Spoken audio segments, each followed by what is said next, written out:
Assalamualaikum warahmatullahi wabarakatuh. Sehat dan bahagia selalu Bunda cantik dan senantiasa diberikan rezeki yang berlipat ganda. Amin. Kisah kali ini tentang keluarga yang berusaha memperalat menantunya demi menguasai hartanya. Saya terima nikah dan kawinnya Fatimatul Isah binti Abdul Hasan dengan mas kawin seperangkat alat sholat dibayar tunai. Bagaimana para saksi sah? Sah. Akhirnya, karena wasiat bapak, kita semua akan segera pindah ke rumah gedongan itu, Bu. Ah, bapak memang pintar sekali dulu saat SMA, berteman baik dengan Pak Hasan. Hingga kini, saat bapak pergi, kita bisa mencicipi rasanya hidup jadi orang kaya, ucap Desi, kakak dari Alif, yang terlihat amat bahagia. Iya, benar-benar pintar bapak kamu itu. Semoga saja Pak Hasan yang sakit-sakitan itu cepat menyusul bapakmu di surga, sehingga kita bisa menyetir adik iparmu itu, ucap Bu Citra, ibunya Alif. Asik, sebentar lagi aku bisa kuliah di kampus yang mahal ini, Bu. Ternyata bapak memang pintar, meski tak meninggalkan warisan apapun saat meninggal. Tapi bapak mengantarkan kita ke gerbang kekayaan ini. Aku sudah bisa mencium aroma harta yang melimpah dari sekarang, Bu. Nasib Mas Alif juga lagi mujur nih. Dari tukang ojek online, sebentar lagi dia akan menjadi CEO. Bos aja deh sekalian. Duh, bahagianya aku. Mulai sekarang, tak akan ada lagi teman di sekolah yang bilang kalau aku ini Vena, si gadis miskin, ucap adik Alif sambil tersenyum licik. Pokoknya kita harus buat si Isa itu takluk pada kita. Dan kalau bisa sih, si Alif itu jangan sampai jatuh cinta pada istrinya, agar kita bisa melancarkan aksi pemindahan kekayaan itu secepatnya, ucap Widodo, suami Desi yang hobinya tiap hari hanya mancing. Gampang lah itu mas, tuh lihat si Isa, dia kan gadis yang sangat kalem, baik, lembut, dan sabar. Pasti dia akan takut dengan kita dan menurut deh apa kemauan kita. Perlahan tetapi pasti semua harus menjadi milik kita. Sambil kita nikmati bagaimana rasanya hidup bergelimangan harta itu, kata Desi sambil memangku putrinya yang berumur 6 tahun itu. Sementara itu di sisi lain, Pak Hasan, sang besan, menatap haru pada pernikahan anak dan putra dari sahabatnya itu di atas kursi rodanya. Betapa hal ini memang sudah direncanakan sejak dia dan almarhum Pak Herman, sejak mereka bersahabat karib saat SMA. Saat itu, Pak Hasan adalah seorang yatim piatu yang hidup bersama neneknya yang miskin. Pak Herman yang merupakan anak bos tahu itu selalu membantu Pak Hasan dalam berbagai hal. Mereka berdua bersahabat baik hingga lulus SMA dan berjanji akan menikahkan anak mereka nantinya. Lama sekali tak bertemu, akhirnya 6 bulan yang lalu kedua sahabat karib itu dipertemukan kembali dengan keadaan yang berubah 360 derajat. Pak Hasan adalah pengusaha properti dan peternakan sapi yang kaya raya, sedangkan Pak Herman hanyalah seorang tukang beca. Memang nasib seseorang tak ada yang bisa ditebak. Mereka berdua dipertemukan di ruang ICU yang sama di rumah sakit. Pak Hasan menderita stroke ringan, sedangkan Pak Herman mengalami kecelakaan ringan. Disitulah mereka kemudian berusaha mewujudkan impian mereka dahulu, menjodohkan kedua anak mereka, meski kemudian Pak Herman meninggal dunia sebelum acara akad nikah digelar. Meski sesungguhnya Pak Hasan merasa sedikit bersalah pada putri tunggalnya itu, karena sebenarnya Isah tak setuju dengan perjodohan ini. Dia ingin melanjutkan kuliah S2-nya di luar negeri dahulu. Tetapi karena kepatuhannya, akhirnya Isah pun menyetujui perjodohan itu. Harapan Pak Hasan adalah agar dia tak salah pilih dengan keputusannya itu, mengingat hutang budinya pada Pak Herman muda dulu. Dan dia pun yakin Isah bisa melewati segala rintangan dalam keluarganya nanti. Isah, si pengantin wanita, tak merasakan kebahagiaan sama sekali saat itu. Baginya pernikahan ini hanyalah wujud baktinya pada papanya yang saat ini tengah sakit. Namun, sekuat hati, Isah akan belajar ikhlas menjalani semua ini. Satu hal juga yang membuatnya harus menjalani pernikahan ini adalah karena almarhum Pak Herman sebelum meninggal telah menitipkan keluarganya pada Isah. Dia menceritakan sikap kurang baik mereka dan meminta agar Isah bisa membuat mereka menjadi pribadi yang lebih baik.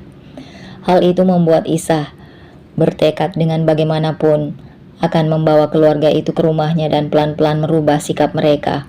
Meski Isah tahu akan banyak risiko untuknya, meski nantinya Isah akan hidup dikelilingi para benalu yang setiap saat akan bisa menyakitinya dan berusaha mengambil alih hartanya, namun dia tak gentar sama sekali. Sesungguhnya keluarga Pak Herman salah sangka jika mereka mengira Isah adalah seorang wanita yang lemah, bisa dikendalikan. Justru merekalah yang akan takluk pada kendali Isah. Sementara itu tak ada yang tahu betapa hancurnya hati Alif saat ini. Dia sesungguhnya tak dapat menerima perjodohan ini, namun demi berbakti dengan orang tuanya, dia rela melakukannya. Alif sebenarnya telah memiliki seorang kekasih, Bella namanya. Mereka sudah berpacaran lebih dari setahun. Meski Bella adalah gadis yang matre, namun Alif sangat mencintainya. Bahkan dia rela banting tulang demi menuruti semua keinginan Bella. Namun, Alif juga sedikit kecewa dengan ucapan Bella saat terakhir kali mereka bertemu 4 hari kemarin, sebelum acara ijab kabul. Kala itu Alif mengajak ketemuan Bella di sebuah kafe langganan mereka. Maaf ya, aku tak bisa meneruskan hubungan ini, karena ibu terus memaksaku menikah dengan anak temannya almarhum bapakku, ujar Alif. Ya sudah, putus saja, gak masalah kok buat aku. Masih banyak kok di luar cowok yang lebih kaya dari kamu dan bisa menuruti apa yang aku mau, jawab Bella sewot. Jadi kamu ikhlas kan melepas aku? Maaf ya Yang, ucap Alif lagi. Ya ampun, lebay banget sih. Ya ikhlas banget dong. Nih, ku beritahu sebuah rahasia ya. Sebenarnya selain pacaran dengan kamu, aku ini juga pacaran dengan Bobby, anaknya bos sayuran itu. Dan kamu pasti paham kan kalau dia lebih bisa ngimbangin aku daripada kamu. Jadi kamu ada atau enggak, itu sama aja bagiku. Kalau kamu ada sih lumayan lah buat ojek gratis, sahut Bella asal. Mendengar perkataan Bella itu, hati Alif makin mencelos. Tak disangka gadis yang dicintainya dengan sepenuh hati itu tega berkata sekejam itu. Tapi seperti apapun ucapan dan perlakuan Bella, tak pernah membuat cinta Alif padam.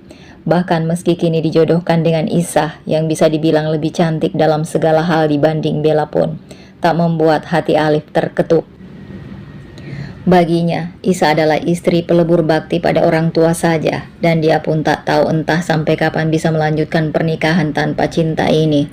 Dalam hati kecil, Alif masih tetap mengharapkan Bella mau kembali padanya. Selamat ya Alif, kini kamu sudah sah menjadi suami Isah.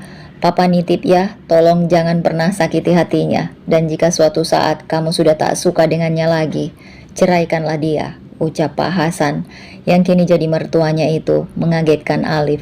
Mendengar perkataan mertuanya itu, sesungguhnya Alif ingin sekarang juga. Karena memang dia tak menyukai Isah sama sekali, namun tentu hal ini akan membuat gempar dan juga melukai hati Pak Hasan. Dan tentu saja akan membuat ibu dan keluarganya kecewa. Jadi akhirnya Alif mengiyakan saja perkataan mertuanya itu. Sementara itu, Isah yang sejak ijab kabul hanya berdiam tiba-tiba mendatangi Pak Hasan dan memeluknya. Air mata tak bisa lagi dibendung Isah. Pak Hasan sebenarnya tahu apa yang kini dirasakan oleh putri semata wayangnya itu.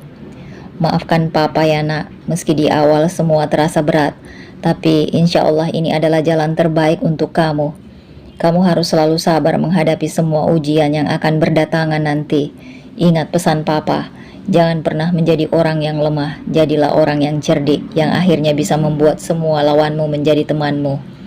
Sebisa mungkin, jadikan pernikahan ini yang pertama dan terakhir dalam hidupmu, karena Allah sangat membenci perceraian, ucap Pak Hasan sambil menepuk punggung Isah. Insya Allah Pak, Isah akan selalu ingat semua wejangan dari Papa. Meski sulit, Isah akan selalu berusaha. Takdir Allah pasti lebih baik kan Pak. Meski jalannya mungkin akan terasa menyakitkan, tapi Isah tetap selalu butuh dukungan dari Papa. Papa adalah sumber kekuatanku, ucap Isa sambil terisak. Kamu harus bisa berdiri sendiri, nak. Jangan pernah bergantung dengan orang lain, karena tak selamanya orang itu bisa menemanimu, termasuk papa. Maka jadilah orang yang punya pendirian, tegar, dan cerdik, namun tetap rendah hati. Papa yakin kamu tidak akan mengecewakan papa dan Pak Herman. Selalu ingat, jangan pernah menjadi lilin yang menyakiti dirinya sendiri demi menerangi orang lain. Tetapi jadilah air yang terlihat tenang dan tak berharga, namun selalu dibutuhkan oleh semua orang. Insya Allah, Pak, Isa akan selalu terapkan hal itu dalam kehidupan ini. Nah, sekarang jangan menangis lagi. Ini hari bahagia. Tutupi apa yang sedang berkecamuk di hatimu saat ini. Biarlah semua orang hanya melihat rona kebahagiaan di wajahmu. Ayo nak, ini hari spesial dan hanya sekali dalam hidupmu. Jangan buat hari ini menjadi kelabu. Ingat, senyum itu termasuk sedekah juga nak, ucap Pak Hasan, memberi semangat lagi pada putrinya. Pukul 10 malam, Isa masuk terlebih dahulu ke kamarnya yang kini telah diubah menjadi kamar pengantin. Gegas dia membersihkan diri kemudian melaksanakan sholat Isya tanpa menunggu imam barunya yang masih menemani keluarganya di luar itu. Setelah itu dia segera membaringkan tubuhnya di ranjang. Pikirannya kini tengah berkecamuk. Hatinya menginginkan dia untuk menolak malam pertama ini. Namun pikirannya berkata, meski bagaimanapun keadaannya, Alif kini telah secara sah menjadi imamnya, yang tentunya sangat berhak mendapatkan jatah malam pertama darinya. Baru saja dia ingin memejamkan mata. Pria yang baru saja menghalalkannya itu telah masuk dan mengunci pintu. Gegas, Isa duduk dan memakai hijabnya. Sementara Alif sama sekali tak menoleh pada Isa. Apa yang dirasakan Isa juga dirasakan olehnya. Perasaan kikuk dan tak enak karena berada di dalam kamar dengan seorang gadis cantik, meski kini telah sah menjadi istrinya. Setelah membersihkan diri, Alif kemudian duduk di sofa panjang yang ada di dalam kamar itu. Dia segera memejamkan mata tanpa menoleh sedikit pun pada Isa yang tetap duduk di pinggir ranjang. Isa merasa tak nyaman dengan keadaan seperti ini. Sampai kapan mereka akan terus diam satu sama lain seperti ini? Jadi, untuk saat ini, Isa akan berusaha mencairkan suasana. Mas, apa kamu sudah makan? Ujar Isa lirih. Ada sedikit desir yang tak bisa dipungkiri oleh Alif tatkala mendengar ucapan Isa itu. Dia juga tak menyangka bahwa gadis yang kelihatannya kalem itu ternyata berani mengajaknya bicara duluan. Aku sudah makan tadi, jawab Alif singkat, tanpa menoleh. Mendengar jawaban dari suaminya itu, membuat Isa bingung harus bertanya apa lagi. Bukankah jika seorang istri menawarkan atau meminta duluan akan mendapatkan pahala yang besar? Mas, apa malam ini kamu tidak menginginkanku? Tanya Isa yang kini telah berdiri di samping Alif. Seharusnya sebagai seorang pria yang normal, Alif tentu akan langsung mengiyakan tawaran gadis secantik istrinya itu. Namun dia tak ingin melakukan hal itu tanpa disadari oleh rasa cinta. Sesungguhnya dia juga tahu bahwa Isa juga terpaksa menjalankan pernikahan ini. Duduklah di sini, tenang saja. Aku tak akan melakukan hal itu hingga kita berdua benar-benar merasakan cinta. Saat itulah kita baru akan melaksanakan malam pertama ini, ucap Alif tanpa memandang wajah Isa. Demi mendengar ucapan suaminya itu, Isa langsung tersenyum lega. Terima kasih atas pengertiannya, Mas. Aku tahu saat ini kita sama-sama terjebak dalam perjodohan ini. Namun, aku memberi kebebasan kepadamu jika sekarang kamu ingin kita mengakhiri semua ini, ucap Isa. Tidak, aku bukan lelaki pengecut yang lari sebelum berperang. Yang pasti juga aku akan menjalankan amanat dari bapakku dan papamu. Sudah sekarang kamu tidur saja, Dek. Aku janji tak akan mengganggumu, ujar Alif. Isa terdiam beberapa saat. Memang dia suka dengan sikap Alif yang menghargainya. Namun, jika besok papanya melihat ada kecanggungan darinya dan Alif, pasti beliau akan kecewa. Mengingat papanya juga sangat ingin segera memiliki cucu. Sebuah ide terlintas di benaknya dan segera diungkapkan pada Alif. Mas, aku boleh meminta satu hal padamu? Tanya Isa. Ya, katakan saja. Jika aku bisa maka akan kukabulkan, dan begitu juga sebaliknya. Aku ingin saat di depan orang lain, kita terlihat mesra seperti suami istri yang telah menikah umumnya. Agar orang tua kita, terutama papaku, menjadi yakin kita bahagia dengan perjodohan ini. Bagaimana? Oke, aku setuju dengan hal itu.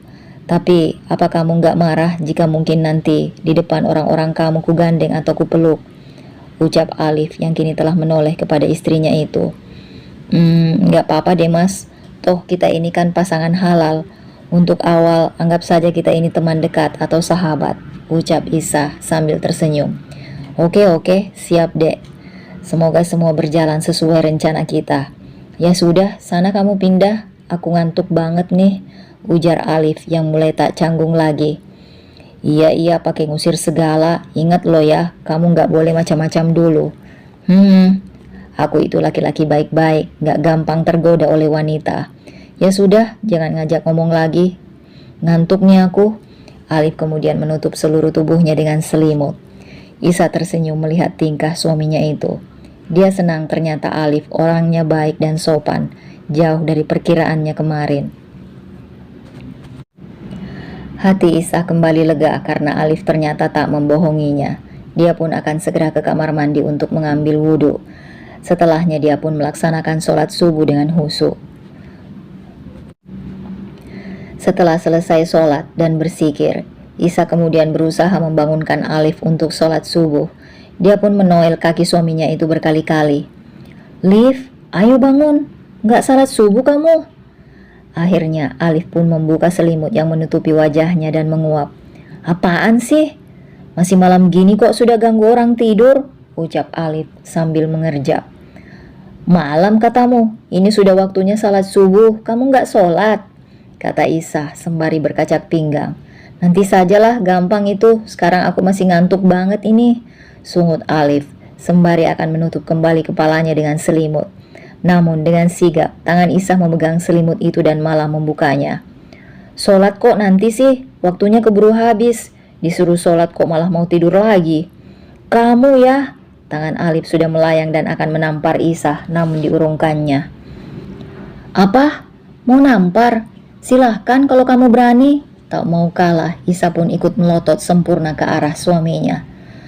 Kalau sudah tak ingat apa kata bapak, sudah pergi aku dari sini. Ingat, jangan pernah mengatur hidupku, jaga privasiku, dan aku pun akan begitu. Pernikahan kita hanya untuk menyenangkan papamu saja kan? Sudah sana pergi sebelum aku tak bisa lagi mengendalikan emosi. Alif kemudian merebut kembali selimut itu dari tangan Isa dan kembali tidur dan menutupi seluruh badannya. Sementara itu, Isa pun kemudian keluar kamar. Bukannya dia lemah dan takut dengan Alif, tapi dia hanya tak ingin semua sandiwara ini cepat berakhir. Apalagi saat ini papanya kan sedang sakit. Jadi di depan papanya, pernikahan ini haruslah terlihat sempurna. Setelah kembali menetralkan emosinya, Isa pun menuju kamar papanya. Kebiasaan yang dilakukan Isa setelah sholat subuh adalah mengajak papanya jalan-jalan. Dia akan mendorong kursi roda Pak Hasan keliling kompleks. Loh, kamu ngapain di sini, Sah? Tanya Pak Hasan saat melihat Isa masuk kamar. Kok pakai nanya sih, Pak? Kan setiap habis subuh kita selalu keliling kompleks, kan? Apa saat ini Papa lagi kurang enak badan? Atau kelelahan karena pesta semalam? Tanya Isa. Enggak kok, setelah acara semalam justru rasanya badan Papa ini makin fit saja, Sah. Papa ingin berumur panjang agar bisa melihat cucu-cucu Papa nantinya. Lah, kamu sepagi ini ngapain kesini? Sekarang kan kamu sudah menikah, masih pengantin baru lagi. Jalan-jalan keliling kompleksnya ditiadakan saja mulai sekarang, agar secepatnya Papa ini bisa dapat cucu, goda Pak Hasan sambil tertawa. Mendengar perkataan Pak Hasan itu, hati Isa langsung mencelos. Dia amat bersedih dan merasa bersalah. Padahal bagi Isa dan juga Alif, semua ini hanyalah sandiwara. Baru saja Isa akan membuka pintu, ternyata pintu itu sudah diketuk duluan. Assalamualaikum, teriak suara seorang wanita dari balik pintu. Waalaikumsalam. Meski pintu belum terbuka, Isa dan Pak Hasan menjawab salam itu. Cepat buka, Sah. Siapa sepagi ini sudah bertamu? Ucap Pak Hasan. Isa pun langsung membuka pintu dan betapa kagetnya mereka Saat di depan pintu telah ada 4 orang dewasa dan 1 anak kecil sambil membawa beberapa tas dan koper, dan mereka adalah keluarga Alif. "Maaf Tuan, tadi kami sudah melarang mereka masuk karena ini masih pagi. Tapi mereka terus memaksa dan marah dan mengancam memecat kami," ucap Supri, satpam rumah ini, dan Zainal yang menghampiri di depan pintu. "Ya iyalah, dasar kalian satpam gak tahu diri, belum tahu ya siapa kami. Kami ini keluarga dari Pak Alif, salah satu bos kalian," sungut Bu Citra dengan pongahnya. "Sudah, mereka ini keluarganya Pak Alif. Mulai sekarang kalian ingat-ingat ya. Sekarang kembalilah ke pos," ucap Pak Hasan pada sekuritinya, dan mereka pun segera kembali ke tempat jaga. Mari, silahkan masuk." Pak Hasan pun dengan hormat mempersilahkan masuk keluarga besannya itu.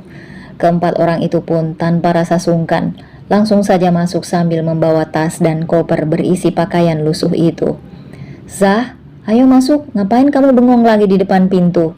kata Pak Hasan sambil menjawil tangan putrinya. Isa tentu langsung saja kaget dengan tindakan papanya itu. Namun dia masih tak habis pikir, kenapa semua keluarga Alif itu datang dengan banyak tas seperti itu. Firasatnya mengatakan bahwa ini tak baik. "Ngapain sih Pak mereka semua ke sini? Apa mau numpang di sini?" bisik Isa. "Papa juga nggak tahu Sah, tapi jika mereka mau tinggal di sini sih nggak apa-apa. Toh mereka kan kini jadi keluarga kita. Ayo kita temui, ingat loh kamu harus berlaku sopan pada keluarga suamimu itu," jawab Pak Hasan. Isa pun kemudian mendorong kursi roda papanya menuju ke sofa, di mana para keluarga benalu itu sudah duduk dengan santainya tanpa dipersilahkan. "Ada gerangan apa ini Bu Citra, sehingga sepagi ini sudah datang?" tanya Pak Hasan ramah. "Ini loh Pak, boleh nggak kami semua ini tinggal di sini?" jawab Bu Citra tanpa malu-malu. "Loh, memangnya rumahnya kenapa Bu?" Isa langsung bertanya balik.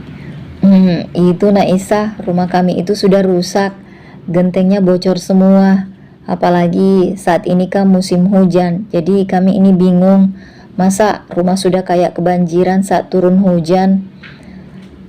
Mau benerin juga belum ada uang. Kakak iparmu ini kan baru saja di PHK dan kini belum dapat kerjaan. Jadi sementara kami mau numpang di sini gitu. Ucap Bu Citra sedikit gugup. Isa tak habis pikir jika keluarga suaminya ini benar-benar tak tahu malu. Jika saat itu tak ada Pak Hasan, mungkin mereka sudah ditendang lagi keluar rumah. "Oh, karena rumahnya pada bocor ya Bu. Gini saja, saat ini juga aku akan kirim beberapa tukang bangunan dan material langsung dikerjakan. Aku yakin nanti sore sudah selesai kok. Nah, jadi nanti malam rumahnya sudah siap ditinggali tanpa takut bocor," ucap Isah geram. "Iya sih Nak Isah, tapi kami mau tinggal di sini itu karena merupakan permintaan terakhir bapaknya Alif. Katanya dulu kami harus mengikuti kemanapun Alif pergi, dan bukankah wasiat itu harus dijalankan? Bukan begitu Pak Hasan?" Bu Citra akhirnya menemukan sebuah alasan agar bisa tinggal di rumah mewah ini. "Lagian Mas Alif juga ingin kita tinggal di sini kok Mbak, dia kan suka berkumpul. Coba tanya Mas Alif kalau tak percaya," imbuh Vega. Sudah, kami percaya kok. Bu Citra sekeluarga boleh tinggal di rumah ini sepuasnya. Kebetulan di sini ada 7 kamar. Silahkan dipilih ingin tidur di mana. Kita ini kan keluarga, jadi sudah sepatutnya saling membantu. Sembari nanti kita renovasi full rumah Bu Citra ya. Biar rumah ini juga makin ramai. Silahkan pilih kamar yang mana. Anggap saja ini rumah kalian sendiri. Kalau perlu apa-apa jangan sungkan. Bilang saja pada Bi Karni atau Bi Yani, ujar Pak Hasan ramah. "Wah, terima kasih banyak ya Pak Hasan. Kami amat berterima kasih sekali loh. Memang kita ini kan sekarang satu keluarga. Jadi sudah sepatutnya kan kita tinggal bersama," Bu Citra menjawab sambil tersenyum.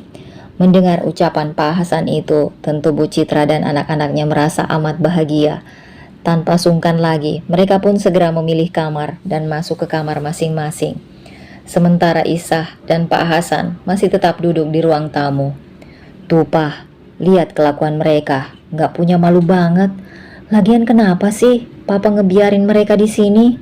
Feelingku itu mengatakan mereka punya niat jahat loh dengan tinggal di sini, ucap Isa lirih. Gak baik berburuk sangka itu sah, tak ada salahnya kan kita menyenangkan hati orang lain. Lagian dulu suami Bu Citra itu sering menolong papa saat masih SMA, kata Pak Hasan. Ketika papanya kembali mengatakan tentang balas budi, maka Isa pun tak bisa berkata apa-apa lagi. Ayo, katanya mau ngajak papa jalan-jalan di kompleks. Yuk, mumpung papa semangat banget nih, ucapku pada Isa yang masih duduk di sofa. Aku sebenarnya saat ini juga mempunyai pikiran yang sama dengan Isa, yaitu berpikiran buruk tentang kedatangan keluarga Bu Citra ini. Namun, sebisa mungkin kututupi segalanya dari Isa. Semua ini memang sesungguhnya kulakukan karena balas budi, dan juga karena janji. Bagiku, janji adalah hutang, jadi harus tetap dilaksanakan bagaimanapun keadaannya nanti. Pof, Pak Hasan. Herman memang satu-satunya sahabatku saat SMA. Aku yang saat itu hanya seorang yatim piatu, selalu dibantunya dalam segala hal. Karena saat itu, orang tuanya adalah seorang bos pabrik tahu. Dia tak pernah pamrih padaku, dia juga selalu memberikan materi. Saat aku tak bisa membayar uang sekolah, maka orang tuanya lah yang akan menyelesaikan semuanya. Dan aku pun sudah dianggap sebagai anaknya sendiri. Meski termasuk anak orang kaya saat itu, Herman tak pernah sombong. Dia membantuku sebisa mungkin. Hingga hari kelulusan SMA itu, kami pun berjanji, kelak akan menikahkan kedua anaknya. Setelah lulus SMA itu, aku pun kemudian merantau ke kota Jakarta. Aku awalnya bekerja pada sebuah warung nasi Padang. Dan di warung Padang inilah aku ketemu dengan ibu angkatku, Bu Mia. Bu Mia adalah seorang nenek yang setiap hari selalu membeli makanan di warungku. Hingga kemudian kami pun menjadi dekat. Karena kadang akulah yang mengantarnya pulang ke rumah. Karena kondisinya yang sudah tua. 4 bulan kemudian, Bu Mia mengajakku ke rumahnya. Dia kemudian menceritakan semuanya, bagaimana awalnya, hingga dia bisa hidup sebatang kara. Nah, disinilah Bu Mia mengatakan ingin mengkuliahkanku. Tentu saja, aku yang memang ingin merasakan kuliah amat bahagia, dan aku pun mulai bekerja sambil kuliah.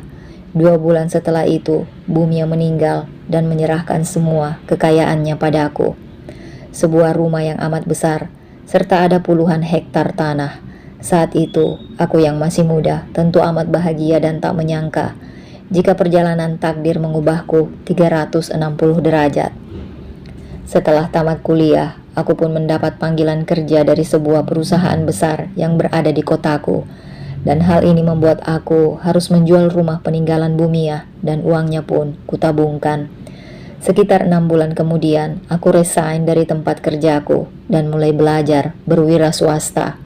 Setelah melewati banyak rintangan, akhirnya aku bisa sukses seperti sekarang ini. Hingga kemudian aku menikahi Mita. Dan setahun kemudian lahirlah si cantik Isa. Ketika putriku berusia 10 tahun, Mita meninggal dunia karena kecelakaan. Saat itu aku sungguh terpuruk. Namun karena melihat Isa, akhirnya aku kembali semangat hidup. Waktu terasa berjalan begitu cepat, aku pun mulai menua. Dan sementara Isa telah lulus kuliah di luar negeri, dia seorang gadis yang sungguh jelita dan memiliki jiwa pekerja seperti diriku. Tepat 6 bulan yang lalu, saat bangun pagi, tiba-tiba seluruh badanku tak bisa kugerakkan dan ternyata aku mengalami stroke. Dan akhirnya Isa pun mengantarku ke rumah sakit. Mungkin inilah yang disebut dengan takdir. Di ICU itu, aku dipertemukan kembali dengan Herman yang saat itu baru ditabrak motor saat bekerja. Meski saat itu tak bisa bicara, tapi aku mengerti saat ada yang mengajakku ngobrol. Di ruangan itulah akhirnya Herman meminta janji yang dulu ditepati, yaitu menikahkan anak-anak kami, dan aku pun menyetujuinya dengan isyarat kedipan mata. 3 bulan menjalani terapi dan pengobatan, alhamdulillah seluruh tubuhku sudah bisa kugerakkan. Hanya saja untuk berjalan aku belum kuat. Sejak sakit, perusahaan semua kuserahkan pada Isa. Dan alhamdulillah ternyata dia punya jiwa pengusaha sepertiku. Di tangannya, semua usahaku semakin maju saja. Ketika kondisiku yang berangsur membaik, ternyata Herman malah meninggal secara tiba-tiba, dan hal itu membuatku amat kaget. Aku pun kemudian mulai membicarakan masalah perjodohan itu dengan Isa. Awalnya dia memang tak setuju, tapi kemudian ku ceritakan betapa aku berhutang budi pada Herman, dan akhirnya dia pun mau. Ada sedikit rasa bersalah saat ini, namun janji tetap harus dilaksanakan. Semoga saja ini merupakan jalan yang terbaik, meski mungkin sulit di awalnya. Sebelum pernikahan itu, aku sudah mengirim beberapa orang untuk mencari informasi tentang keluarga Herman. Ternyata, anak dan istrinya itu semuanya gila harta. Namun, Alif ini berbeda. Dia lebih memiliki sifat baik seperti Herman. Saat ini memang kubiarkan semua berjalan apa adanya, dan semoga saja Allah memberikanku umur panjang agar bisa mendampingi Isa menghadapi Alif dan keluarganya. Tak semua kejahatan itu harus dibalas dengan kejahatan kan? Suatu saat mereka pasti bisa berubah. Sekitar 1 jam kemudian mereka pun sudah kembali sampai di rumah. Isa dan Pak Hasan pun sedikit heran karena saat ini masih pukul 6 pagi, tapi makanan sudah siap di meja makan. Padahal biasanya mereka hanya sarapan roti dan susu atau nasi goreng saja. Kok tumben pagi-pagi gini sudah mateng, Bi? Sarapannya kan masih lama, keburu dingin loh nanti. Lagian kok menunya banyak banget, kayak mau ada acara syukuran aja, Bi. Ujar Isa pada Bi Karmi yang sedang menata makanan. Itu non, yang minta Bu Citra, bisik Bi Karmi. Oh, nyonya baru itu ya? Kok banyak amat ya, Bi? Tanya Isa lagi. Isa patut kaget, soalnya di meja makan itu ada ayam goreng, sambal goreng hati, mie, bali daging, telur dadar, ikan nila goreng, cumi tepung, soto daging dan sayur sop, lengkap dengan sambal kecap dan sambal bajak. Komplit deh pokoknya. Bacanya aja Mimin jadi lapar. Iya non, kami bertiga sampai kewalahan, apalagi mereka terus saja ke dapur agar makanan lekas matang loh non, ucap Bi Karmi terlihat tak suka. Tamunya papa tuh sudah mulai buat ulah, ucap Isa kesal. Anak papa yang cantik, jangan gampang emosi dong, nanti cantiknya hilang loh. Biarin saja dong Sah, makanan di rumah kita kan gak pernah kekurangan. Mungkin kemarin mereka tak bisa makan sesukanya seperti ini, jadi biarkan mereka makan sepuasnya. Hitung-hitung sedekah kan? Ucap Pak Hasan sambil tersenyum, dan hal itu tentu membuat Isa kembali terdiam. Silahkan Bu Citra duluan, kami tidak biasa sarapan sepagi ini. Biasanya kami akan sarapan pukul 7 atau 8 pagi. Silahkan Bu. Dihabiskan semua juga boleh, biar untuk makan siang nanti akan dimasakin lagi oleh Bi Karmi, ucap Pak Hasan ramah. Saking enaknya menikmati berbagai hidangan itu, mereka tak lagi menjawab atau mengindahkan ucapan si empunya rumah. Cara makannya pun seperti orang yang tak makan 1 bulan. Pak Hasan pun kemudian mengajak Isa pergi dari ruang makan itu. Pak Hasan tahu saat ini Isa pasti kesal, makanya diajaknya si Putri ke taman belakang. Namun belum sampai 2 langkah, tiba-tiba si kecil Bella, keponakan Alif, menangis kencang. Isa pun memutar balik kursi roda papanya. Kenapa dia menangis sekencang itu? Tanya Bu Citra. Ini Bu, ternyata telur dadarnya pedes. Nih, ada cabenya, ucap Desi. Si ibu sambil melempar telur dadar itu asal. Karmi, cepat ke sini, teriak Bu Citra tanpa memperdulikan keberadaan Pak Hasan dan Isah di situ. Bi Karmi langsung datang dengan berlari dari arah dapur. Di rumah itu ada 3 orang pelayan, Karmi, Yati dan Siti. Namun yang jadi kepala pelayan adalah Bi Karmi. Ada apa Bu? Tanya Bi Karmi sambil menunduk. Apa tadi katamu? Bu, enak saja kamu panggil aku Bu. Memangnya aku ini ibumu? Mulai sekarang panggil aku dengan sebutan Nyonya, Bu Citra berteriak sambil berdiri berkacak pinggang. Iya, maaf Nyonya, ucap Bi Karmi lagi menyaksikan adegan itu. Emosi Isa sebenarnya sudah memuncak, namun masih berusaha ditahannya karena pasti Pak Hasan akan melarang. Kamu ini kerja kok nggak becus sih? Sudah masak lelet, Ini malah buat telur dadar pakai cabe. Mau buat sakit perut cucuku ya kamu? Mata Bu Citra melotot sempurna ke arah Bikarmi. Maaf Nyonya, tapi tadi kan Nyonya tidak bilang kalau telur dadarnya tanpa cabe. Saya kira semua suka cabe, soalnya kan minta sambal yang pedes juga, jawab Bikarmi lirih. Pembantu, bah kamu dibilangin malah ngeles, ku pecat juga kamu. Tangan Bu Citra sudah melayang, bersiap menampar Bikarmi. Namun Isah maju dan dengan sigap menangkap tangan itu. Ibu mau apa? Jangan gampang ringan tangan, apalagi mengancam akan memecat. Semua yang bekerja di rumah ini saya yang bayar, dan hanya saya yang bisa memecatnya. Ingat, di sini ibu itu hanya tamu, jangan sok berkuasa, ucap Isah yang tak lagi bisa menahan amarahnya. Isah yang sudah sangat emosi itu mencengkram tangan ibu mertuanya dengan keras. Dia memang tak suka dengan orang yang sombong dari dulu. Bu Citra dan anak-anaknya tentu amat kaget dengan apa yang dilakukan Isah. Mereka tak menyangka jika Isah yang terlihat amat lugu dan pendiam itu bisa berbuat seperti ini.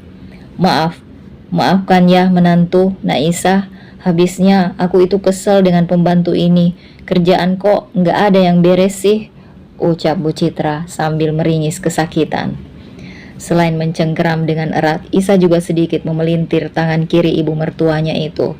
Sejak pertama bertemu dengan keluarga Alif, dia sudah tahu jika mereka ini akan menjadi benalu nantinya. Dari sorot mata saja, Isah sudah bisa melihatnya. Setiap orang yang baru bertemu dengan Isah mungkin memang selalu mengira dia adalah gadis yang pendiam, penurut, dan tak berani melawan orang lain.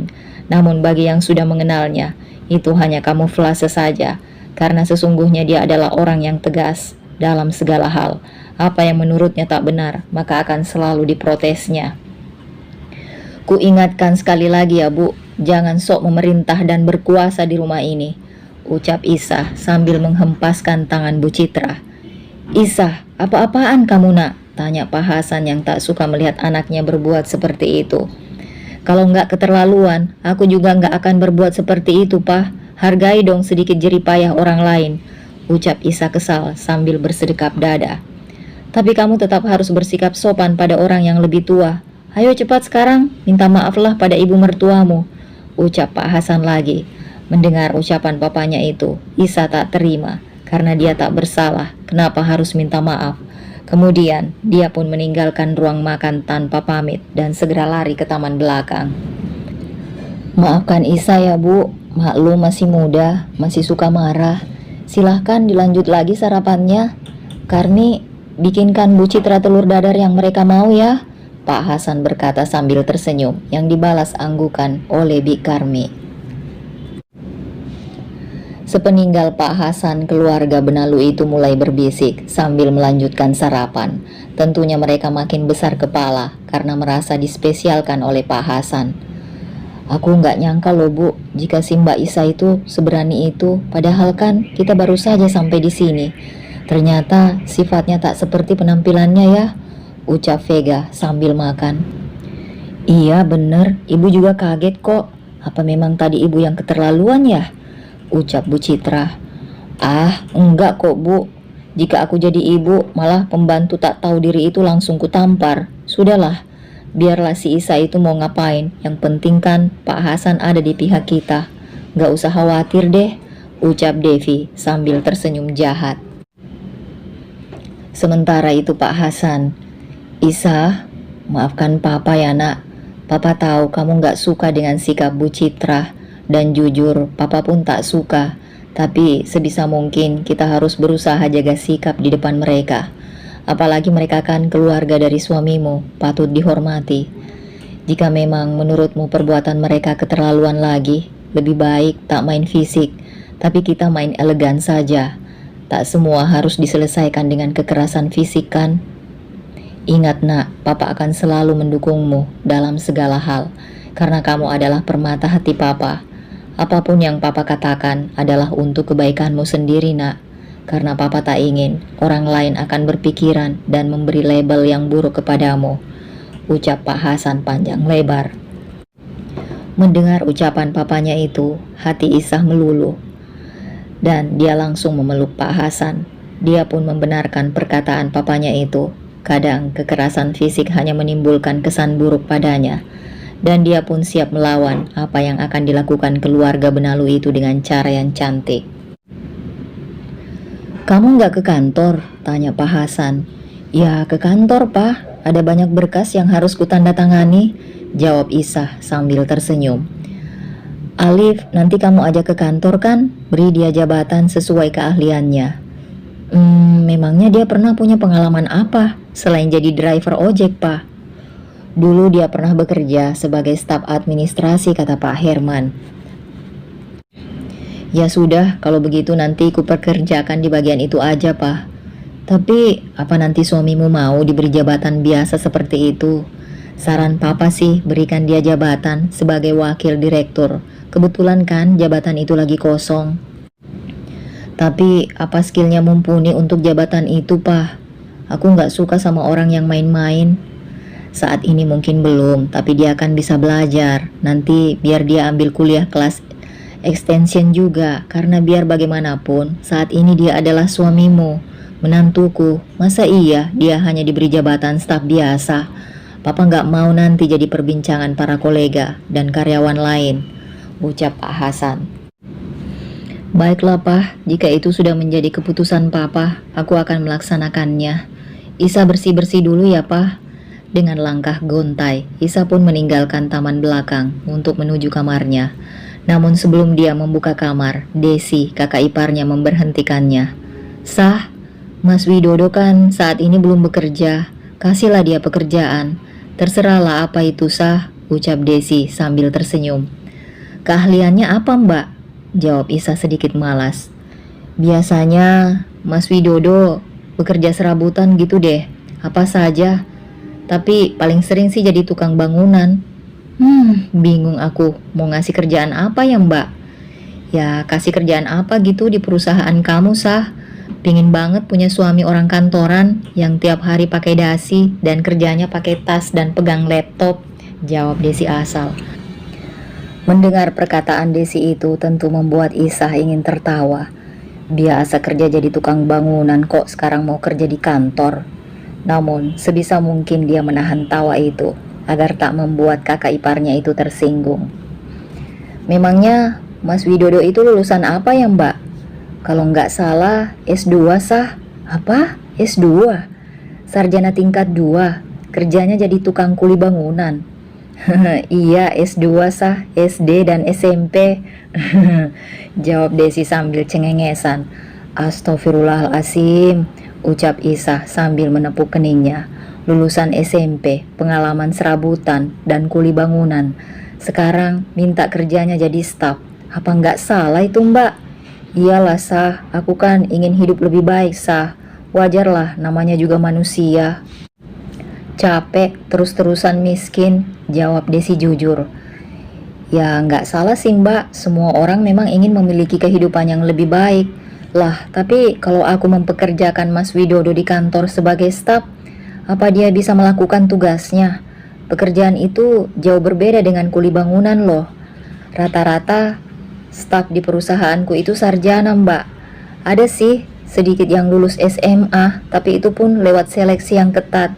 Semua butuh keahlian karena pekerjaannya pun tak main-main," jelas Isah dengan senyum dibuat seramah mungkin.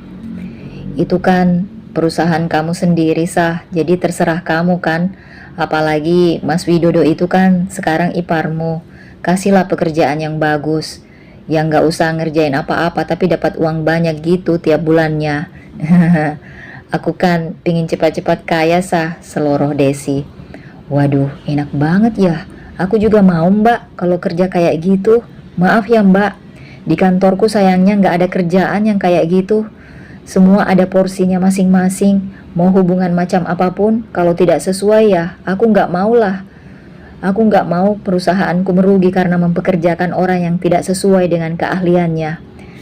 Gini deh, Mbak, setelah kupikir-pikir sepertinya ada 2 lowongan yang patut dipertimbangkan untuk Mas Widodo. Sebagai cleaning service atau sebagai security itu aja, Mbak." "Apa? Kerjaan macam apa kayak gitu, Sah? Masa kamu nggak malu sih jika punya kakak ipar seorang cleaning service atau security?" Desi masih berusaha merayu Isa. Kenapa harus malu? Toh, itu kan pekerjaan halal, Mbak. Aku malah bangga jika Mas Widodo menjadi cleaning service yang jujur daripada punya ipar yang menempati posisi yang salah dan gak bisa kerja. Oh iya, ada satu lagi deh yang pas untuk Mas Widodo, yaitu menjadi sopir di perusahaanku. Nah, itu saja sekarang Mbak Desi rembukan dulu. Mana pekerjaan yang dipilih? Jika sudah, langsung bilang padaku. Hari ini juga langsung kerja. Jika Mas Widodo memang ingin bekerja sebagai staf admin, maka dia harus ambil paket setara SMA. Lebih baik lagi jika mau kuliah. Jika kerjaannya bagus, maka ada beasiswa juga kok dari perusahaan. Oh iya, kelupaan. Ada satu lagi Mbak. Kerja di peternakan ngurusin sapi-sapi kami. Enak itu kerjanya, hanya butuh tenaga saja, tanpa perlu berpikir. Sudahlah Mbak, rembukin dulu saja, antara keempat pilihan itu maunya yang mana. Sekarang aku mau mandi dulu, gerah, ucap Isa sambil masuk ke dalam pintu dan menutupnya lagi. Sah, kasih pilihan yang lain dong, teriak Desi tanpa sungkan dari balik pintu. Teriakan itu tentu saja tak dihiraukan oleh Isa. Enak saja mau minta kerjaan sesuka hatinya. Emangnya itu perusahaan milik nenek moyangnya. Kalau Alif sih lumayan, pernah kuliah meski hanya sampai diploma 1 dan punya pengalaman juga. Lah ini, lulusan SMP, keahlian kuli bangunan. Minta kerjaan jadi staf. Bisa bangkrut tuh perusahaanku. Malas banget deh aku, gumam Isa dalam hati. Siapa sih pagi-pagi sudah teriak depan pintu? Tanya Alif dari balik selimut. Tuh, Mbak Desi minta suaminya kerja jadi staf admin di kantorku, padahal kan cuma lulusan SMP, jawab Isa kesal. Mbak Desi ada di sini? Tanya Alif kaget. Iya tuh, lengkap semua keluargamu Mas. Tadi sih sedang sarapan pagi, jawab Isa tenang. Kenapa kamu gak bilang dari tadi sih? Alif seketika bangun dan membuang selimutnya asal, kemudian segera berlari keluar kamar. Sementara itu, Isa akan segera mandi karena badannya sudah terasa amat gerah. Tok tok tok, Mbak Isa, sebuah teriakan dan ketukan pintu mengagetkan Isa dan membuatnya langsung membuka pintu. Kamu Fen, ada apa? Kok pakai teriak-teriak? Ternyata yang mengetuk pintu itu adalah Vena, adik iparnya. Vena yang masih kelas 3 sekolah menengah atas itu telah siap memakai seragam lengkap dan juga menenteng tasnya. Aku mau minta uang saku Mbak. Uang saku? Kamu gak dikasih sama Mas Alif? Tanya Isa. Tentu Isa kaget saat tiba-tiba adik iparnya itu minta uang saku padanya. Padahal sebelumnya mereka tak pernah bicara. Dan cuma pernah bertemu satu kali. Dikasih sih, tapi cuma 20.000 saja buat beli bahan bakar 10.000. Nah, cuma sisa 10.000 saja. Ya sudah, nih kutambahin 20.000 lagi, ucap Isa sambil mengangsur selembar uang dari dalam saku trainingnya itu. Hah? Kok cuma 20.000 rupiah saja? Ucap Vena sambil mengibas-ngibaskan uang itu. Maksudnya apa, Ven? Masa iya sih, Mbak Isa? Orang kaya raya ini memberi uang saku adiknya hanya 20.000 rupiah saja. Tengsing dong, Mbak. Tanpa malu-malu dan tanpa rasa sopan santun, Vena berkata dengan entengnya. Lalu, kamu mau ku kasih uang berapa? Ya minimal 100.000 lah Mbak, dan mulai sekarang setiap hari aku akan minta uang saku pada Mbak Isa. Wah, siapa yang mengajari aturan seperti itu? 100.000 sehari. Wah, itu sepertinya amat berlebihan, Ven. Boleh deh, kamu minta uang saku tiap hari padaku.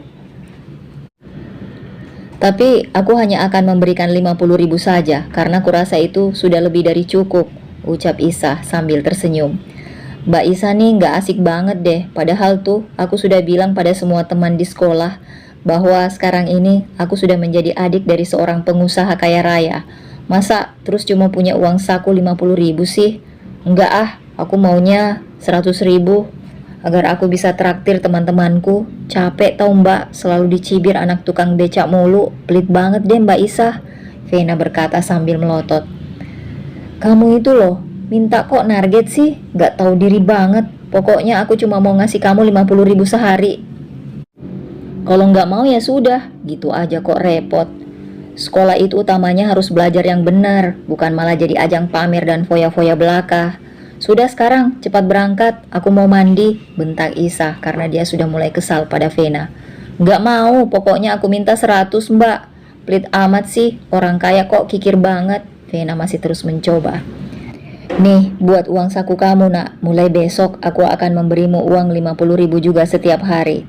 Jadi pas sudah kan, dikasih kakakmu 50.000, ku kasih 50.000, pas 100.000 rupiah. Sesuai permintaanmu kan? Pak Hasan tiba-tiba datang dan memberikan selembar uang berwarna biru pada Vena. Wah, Om Hasan baik banget deh. Makasih ya Om. Baik banget deh, beda sama Mbak Isa yang super pelit itu. Mulai besok, sebelum berangkat sekolah, aku akan menemui Om Hasan ya, ucap Vena bahagia sambil langsung mengambil uang dari tangan Pak Hasan. Sama-sama, tapi kamu harus janji sekolah yang benar. Jangan sampai kamu mengecewakan ibu dan juga almarhum bapakmu. Jika kamu butuh apa-apa, bilang saja padaku nak, ucap Pak Hasan tulus. Asik, oke, jangan khawatir, aku akan sekolah dengan benar Om.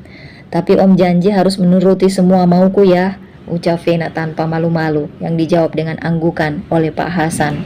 Melihat hal itu, Isa menjadi geram dan jijik pada Vena. Dalam pikirannya, gadis muda ini tak mungkin bersekolah dengan benar, apalagi dilihat kelakuannya yang seperti itu.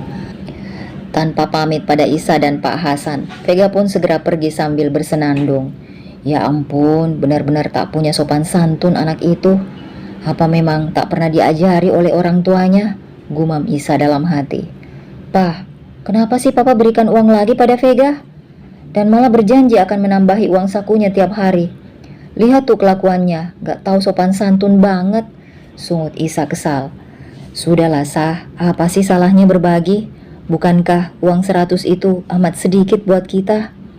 Anggap saja itu amal Sah. Apalagi dia itu kan masih termasuk anak yatim yang wajib diberi santunan. Bersabarlah sedikit nak, mereka saat ini kan tamu kita. Sebentar lagi mereka juga akan pergi dari sini kan. Apalagi saat ini mereka juga sudah menjadi bagian dari keluarga kita. Tadi papa sudah menghubungi Pak Holis. Mulai hari ini dia dan timnya akan mulai merenovasi rumah mertuamu. Papa minta agar rumah itu direnovasi total, jadi mungkin akan memakan waktu sebulan. Selama sebulan ini papa minta kamu bersabar dan sedikit mengalah dulu. Papa nggak mau jika nanti mereka memberimu cap sebagai menantu dan ipar yang kurang ajar. Isa menarik nafasnya dalam-dalam mendengar apa yang barusan diucapkan papanya itu. Sejak dulu papanya memang dikenal sebagai seorang yang dermawan dan rendah hati. Jadi akhirnya selama sebulan ini dia akan berusaha bersabar ekstra. Insya Allah deh Pak, aku akan berusaha mengikuti semua ucapan papa, ucap Isa sambil tersenyum terpaksa. Nah, itu baru anak papa. Papa tahu kamu memang tak suka dengan kelakuan mereka yang keterlaluan. Tapi ini hanya sebentar saja kok sayang. Setelah bersiap, Isa pun menuju meja makan. Ternyata di sana telah menunggu Pak Hasan dan juga Alif. Isa sedikit kaget, kapan dan di mana kira-kira Alif bersiap, padahal dari tadi kamarnya dikunci dari dalam. Ayo Sah, kita sarapan bareng-bareng. Mumpung papa lagi mood sarapan ini, ucap Pak Hasan sumringah. Isa pun segera duduk di samping Alif dan mulai menyendokkan nasi goreng ke mulutnya. Kamu tadi ganti baju di mana mas? Kan tadi pintunya kukunci dari dalam, tanya Isa tanpa menoleh. Tadi di kamar tamu yang ditempati ibu kan juga bawa baju-bajuku, jawab Alif cuek. Isa, Alif, papa minta kalian jadi pasangan suami istri yang saling menyayangi. Meski awalnya kalian memang dijodohkan, tapi papa yakin jika kalian bisa melewati semua rintangan di awal pernikahan ini. Papa dan Pak Herman tak bisa menemani kalian, tapi kami harap kalian tetap bisa menjaga janji suci pernikahan. Apapun cobaan yang dihadapi, jika disikapi dengan lapang dada, insya Allah akan bisa diselesaikan. Namun jika memang masalah yang kalian hadapi itu amatlah rumit dan tak bisa diselesaikan lagi, maka keputusan ada pada kalian berdua. Yang pasti jika memang berpisah secara baik-baik ya, agar nanti aku dan mendiang Pak Herman juga tenang, ucap Pak Hasan. Papa kok ngomongnya gitu, kayak mau kemana aja. Jika nanti aku dan Mas Alif punya masalah, maka papalah yang akan membantu kami menyelesaikannya. Karena papa kan bijak banget, ucap Isa yang merasa ada yang berbeda dari papanya. Sah, masalah dalam rumah tangga itu yang bisa menyelesaikan hanya suami istri itu. Orang luar tak punya wewenang. Malah biasanya hanya akan menambah runyam masalah tersebut. Sebisa mungkin, jaga apapun masalah yang terjadi, jangan sampai jadi konsumsi publik. Oh iya, Liv, apa kamu sudah siap hari ini bekerja dengan jabatan barumu itu? Sudah, Pak. Siap lahir batin, jawab Alif sambil tersenyum. Saat ini Alif benar-benar bahagia. Dia tak menyangka jika Pak Hasan memberinya jabatan setinggi itu. Tentu ini menjadi kebanggaan tersendiri, meski sebenarnya dia belum paham dengan tugas yang diembannya itu. Memangnya kamu sudah paham, Mas, dengan tugas-tugasnya? Sedikit sih, kan sambil belajar. Kujamin papa nggak akan kecewa dengan hasil kerjaku nanti. Sah, itu kan tugasmu. Nanti sambil jalan, kamu ajari sedikit demi sedikit suamimu ini ya. Papa yakin dia pintar beradaptasi kok, ujar Pak Hasan lagi. Tiba-tiba, Bu Citra datang bersama anak dan menantunya, kemudian ikut duduk di meja makan. Pak, kasih kerjaan juga lah pada mantu saya ini, tapi jangan kerjaan yang sepele dong. Masa iya kakak ipar dari direktur utama kerjanya jadi supir atau cleaning service sih? Ujar Bu Citra ceplas-ceplos sambil melirik Isa. Maunya kerja apa, Bu? Ya yang mentereng gitu, Pak, jadi manajer apa gitu. Atau kalau enggak, ya jadi tangan kanan Pak Hasan di peternakan gitu, ucap Bu Citra lagi asal. Kok malah tertawa sih, ucap Bu Citra lagi sewot. Mendengar perkataan ibu mertuanya itu, sontak Isa langsung tertawa terbahak-bahak. Gimana nggak ketawa aku, Bu? Lulusannya SMP, pengalamannya kerja serabutan, dan tukang bangunan kok minta jabatan manajer. Mau jadi apa perusahaanku nanti? Apa dikira kerjaan itu main-main? Duh, capek deh aku. Perusahaan itu menyangkut hidup banyak orang, bukan sekedar permainan belaka. Aduh, sakit deh perutku pagi-pagi karena kebanyakan ketawa, ucap Isa sambil terpingkal-pingkal. Tuh kan, Bu, Isa malah kayak gitu, gak tahu sopan santun. Jahat banget kamu sama aku, gerutu Desi. Aku jahat? Emang gue pikirin, aku cuma berpikir realistis ya. Gak ada yang instan, untuk mencapai posisi manajer itu gak mudah. Perlu pengalaman dan loyalitas yang tinggi. Pun tidak sembarang orang bisa menempati posisi itu. Harus memang benar-benar ahlinya, mengerti? Seloroh Isa lagi. Bagaimana Pak Hasan? Tolonglah Pak, saya kan juga ingin mengangkat derajat anak saya Desi ini. Saya pastikan Widodo kerjanya tak akan mengecewakan. Alif juga akan diangkat jadi wakil direktur. Meski dia belum berpengalaman, masa Widodo cuma jadi sopir atau cleaning service sih? Rayu Bu Citra. Isa masih saja terus tertawa melihat tingkah pola keluarga barunya itu.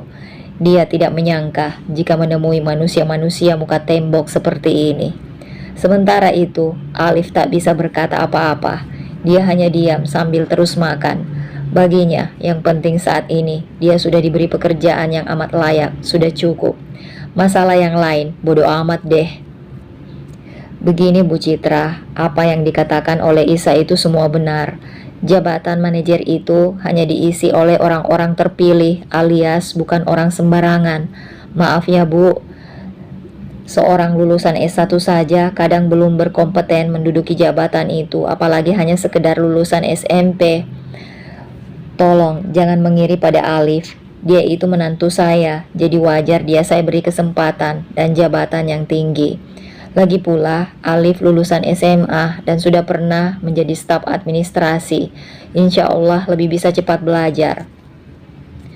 Untuk Nak Widodo ini memang benar apa yang dikatakan Isa. Pekerjaan yang pas, ya memang itu sopir, security, cleaning service, buruh pabrik, atau pekerja biasa di peternakan. Dan untuk hal ini saya serahkan semua pada Isa. Pekerjaan apa yang akan dia berikan, karena mulai sekarang pemilik mutlak semua usaha saya adalah Isa. Sesuai kebijakan dia saya saja Bu. Mendengar ucapan papanya itu tentu membuat hati Isa amat lega. Ya sudahlah, terserah deh, asal kalian gak malu punya keluarga kerjaannya serendah itu, ketus Bu Citra lagi. Ngapain malu sih Bu, kan kerjaannya halal. Lagian semua itu kalau bisa harus dimulai dari yang kecil dulu. Dan untuk mendapatkan posisi yang tinggi itu perlu banyak pengorbanan. Sekarang, Mas Widodo pilih mau kerja apa? Sopir, satpam, cleaning service, buruh pabrik, buruh peternakan. Iya, ada satu lagi. Yang kerjaannya nyantai pakai banget, jadi tukang parkir di pabrik. Gimana? Pilih cepat ya mas, soalnya sudah siang. Alif, papa titip Isa ya, ucap Pak Hasan yang kemudian masuk ke kamarnya. Beberapa saat kemudian Isa sudah kembali ke depan dan dia siap berangkat.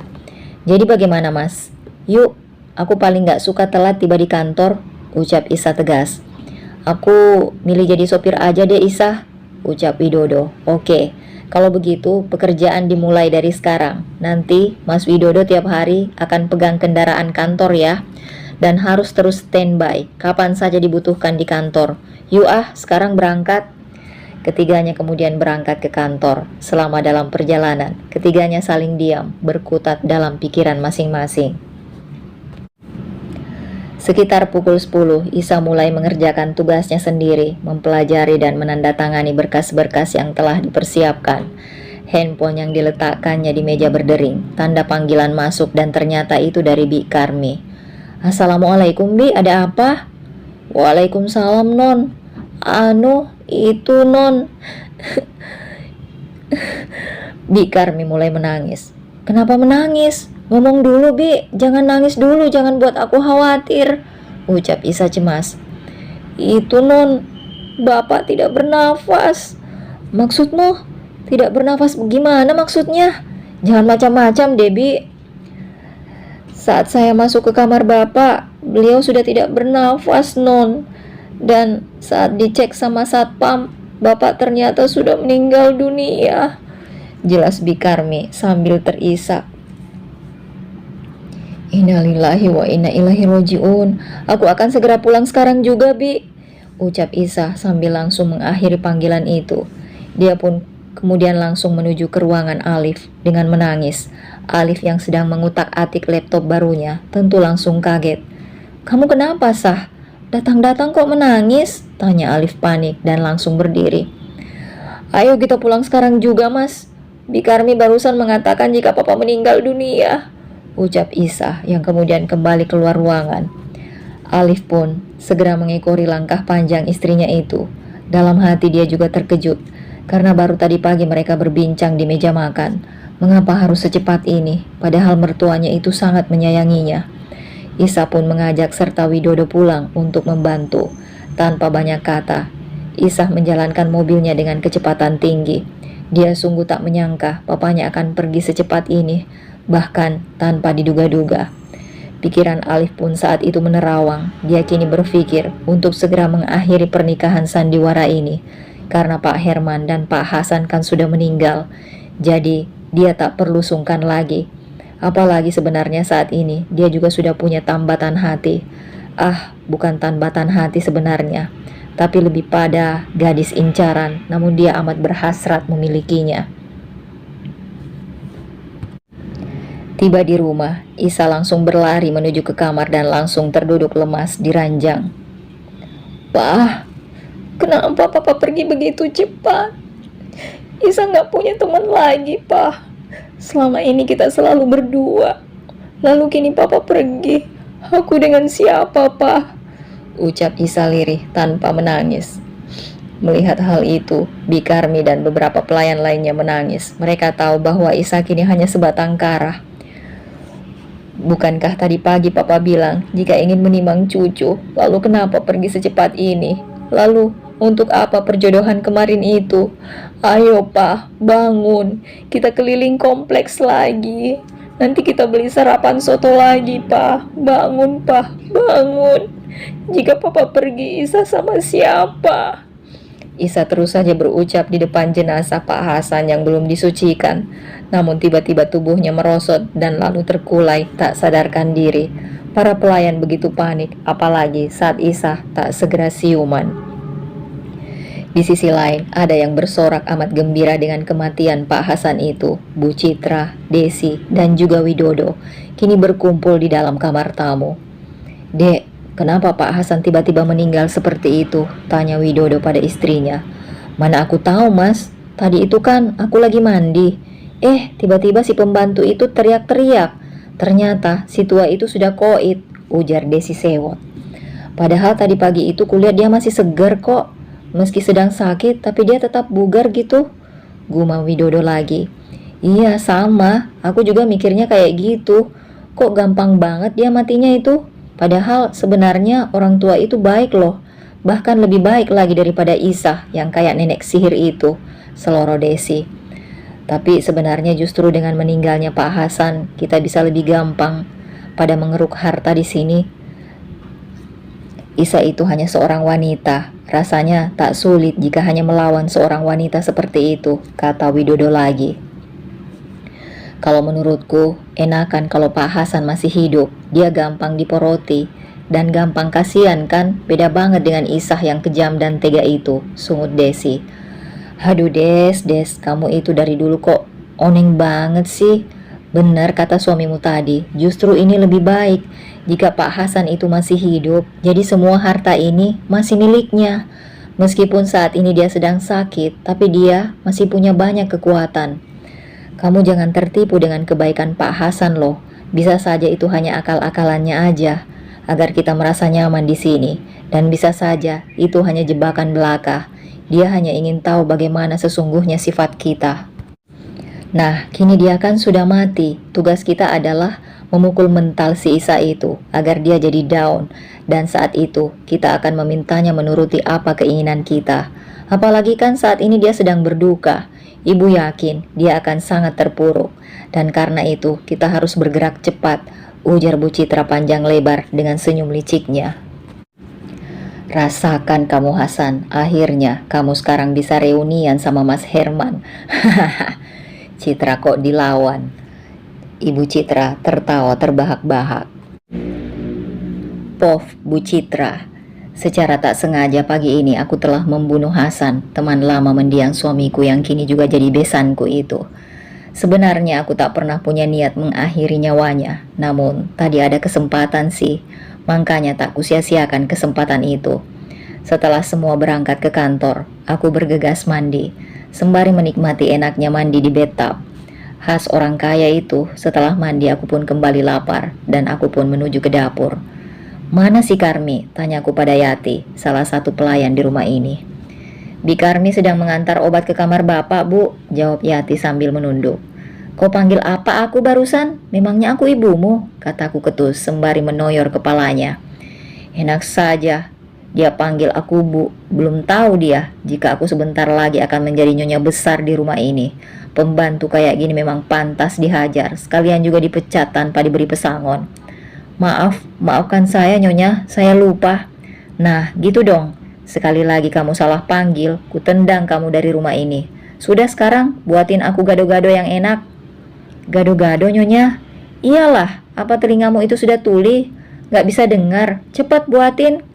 Tapi di kulkas sedang tidak ada selada, kentang juga habis nyonya. Biasanya Bi Karmi baru akan belanja setelah mengantar obat untuk bapak, jelasnya takut-takut. Dari arah belakang, Karni datang dan ikut berdiri di samping Yati. Ada apa ini nyonya? Tanyanya sopan.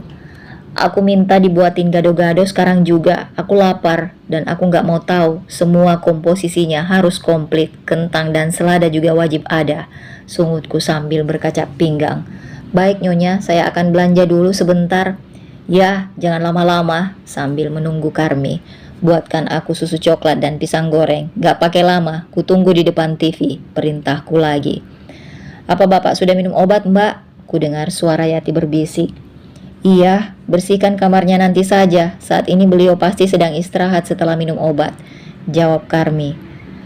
Mendengar percakapan dua pembantu itu, entah mengapa, pikiran jahat langsung terlintas di benakku untuk mengakhiri nyawa Hasan demi mendapatkan banyak harta ini. Akhirnya, waktu yang kutunggu pun telah tiba. Saat itu Karmi dan Yati sedang sibuk membuatkan gado-gado pesananku. Secepat kilat, aku pun diam, melesat masuk dan segera menutup dengan kencang wajah si Hasan dengan bantal. Tak ada perlawanan, karena memang saat itu dia sedang tertidur pulas. Tak sampai 5 menit, ternyata si tua penyakitan ini sudah tak lagi bernafas. Segera aku rapikan kembali bantal dan spray, lalu aku kembali duduk di depan TV dengan santainya, seperti tak pernah terjadi apa-apa.